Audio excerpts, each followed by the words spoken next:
But not only that, but here's from a Israeli woman who was in the Israeli army, which is like super evil in my opinion.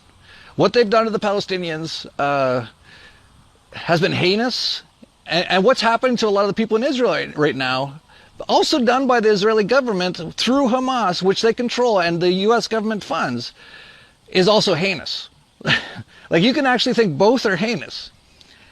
But, you know, most people just got to pick a side. That's a whole sports ball sort of thing too, right? And they get all the TV programming. But here's an Israeli woman who used to be in the Israeli army, and she talks about how on that night, all the military left their posts. What a surprise. Apparently, Israeli defense forces that were supposed to be around Gaza were placed around the West Bank because of security concerns, so that the Gaza envelope was left unoccupied with military. They say around 60 to 80% of that area was left without the IDF forces that were supposed to be there. Soldiers are being recruited for reserves as we speak from this morning, but because of stupid reasons such as no public transport, they're waiting hours to get to the bases. Mainstream media, this is an interesting point, apparently admits that IDF spokesperson is forbidding them to tell the complete truth about what's happening, highlighting a lack of transparency. And this is to the Israeli citizens. I'm not even talking about overseas. I'm talking about to the people of Israel here. For hours and hours, the reports that came from the mainstream media were completely lacking, and people started to rely mostly on the news from each other, from people on the ground. Only now, 6 p.m. Israel time, or it's actually 7 already, 12 hours after the event started, we received the first formal statement from the IDF spokesperson, and I will include an article with that statement in the notes. A year ago, there was a military operation in Gaza to prepare for such events, and ongoingly there are trainings for these kind of scenarios. This raises serious questions for me anyway about Israeli intelligence. What happened? 2 years ago, there was a successful deployment of underground barriers with sensors to alert exactly on these kind of terrorist breaches.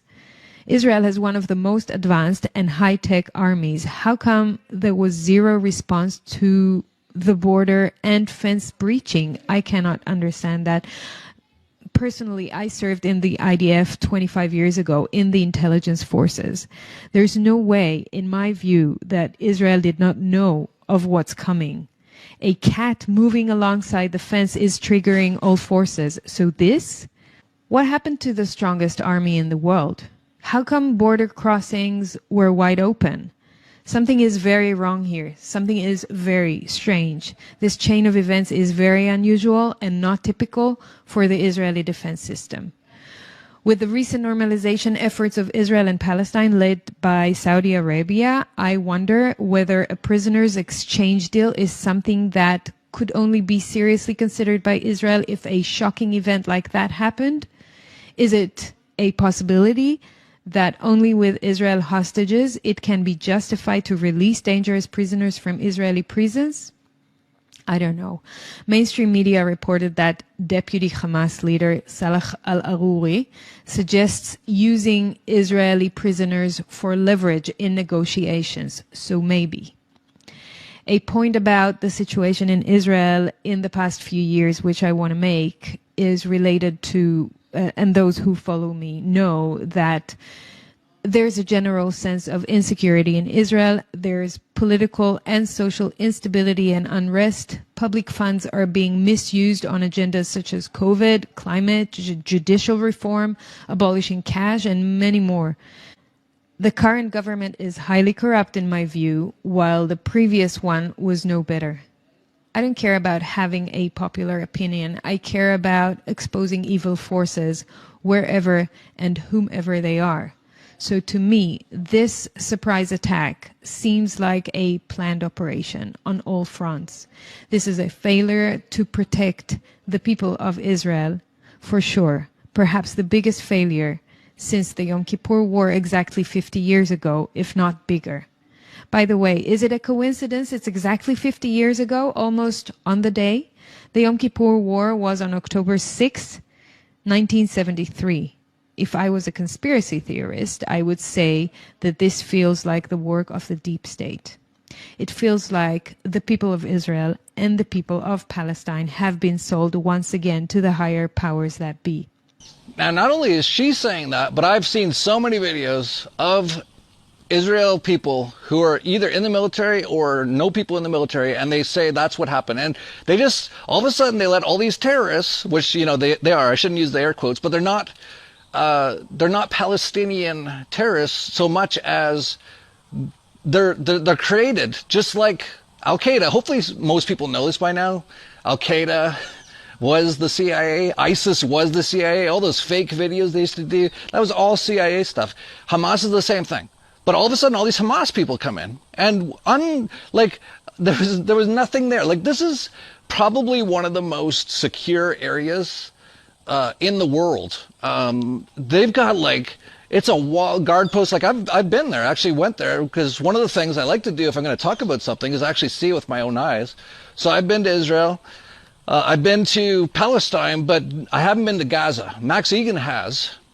He snuck in through a tunnel. Like, it's a crazy story. If you haven't heard the story, maybe he'll tell it again one day. But he wanted to actually see what was going on. It's crazy. They've got him in, it's basically like a prison.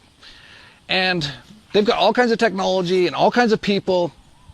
And, you know, like I heard one say just today that if a bird even flies near the wall that they have there, they know about it. Like, they got all the technology and all that. And it was all gone that night. תקשיבו רגע, אני שירתתי כסמב"צית חי"ר במהלך מלחמת צוק איתן, אני שירתתי באוגדת עזה. כל השירות שלי היה תומכת לחימה בזמן מלחמת צוק איתן שעזה הייתה באוגדת עזה. תקשיבו לי ותקשיבו לי טוב.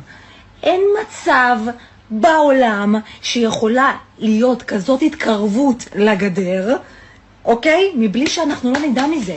התצפיתניות יושבות בבונקרים 4 שעות, הן לא יכולות לעשות ככה. הן מול מסך. לא יכול להיות מצב, שום מצב, שהיו מעירים אותי בלילה על יונה. על חסידה שהתקרבה לגדר, על מקק שעבר מתחת לגדר, היו מקפיצים את כל הגזרה. איך נכנסו עם טרקטורים, 400 איש ואף אחד לא שם לב.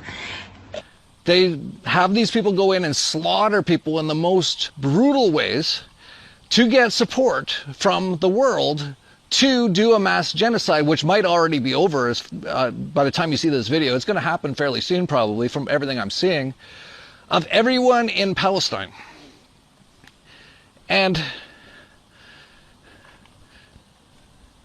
you know, it's got all the footprints of everything that they always do. For example, one of the worst places was, it's actually really interesting how they did it.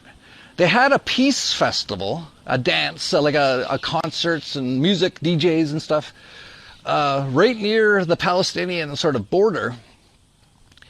And that's where actually most of the worst stuff happened.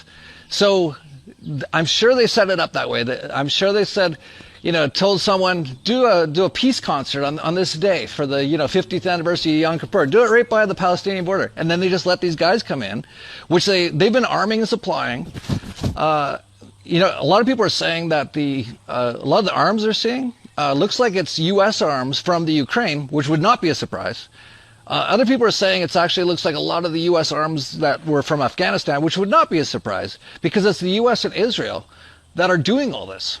And so people should be demanding Joe Biden be hung, like right now, Netanyahu hung, or tortured to death for the stuff they're doing, and the Rothschilds and all of them. But no, they think most people are falling for that